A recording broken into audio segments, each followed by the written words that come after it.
But the bottom line is that they feel disbelieved at every turn, and they don't feel that they've had any hope of securing justice.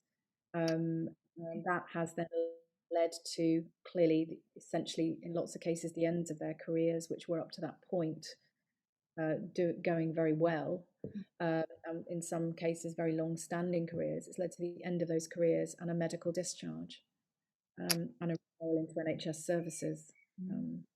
I imagine that's very significant trauma. They talk about moral injury in the States, which is basically, well, my rather truncated explanation of it is that it's sort of when you feel completely let down by your institution and it affects your entire worldview. I think there's a separate sort of PTSD that comes directly from that when everything is imploded.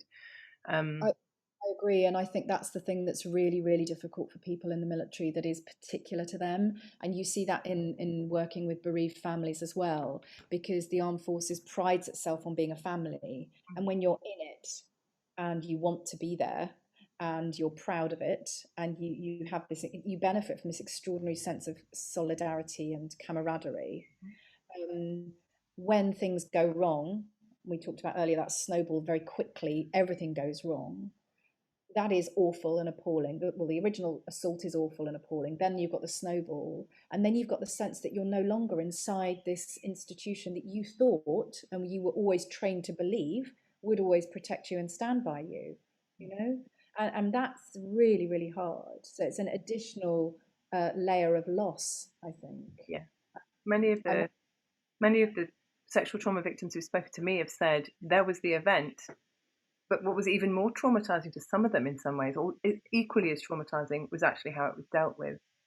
So all of that, all of them, and their complaints and the legal actions that we are bringing. It's not about the original assault, which was life changing and devastating. It's about what happened afterwards, which a number of my clients have said was worse in terms of its impact on them than the actual assault. so it's really wonderful to have a look and tease out some of these issues with you. And thank you so much for talking to us. Thank you. You're welcome. Thanks.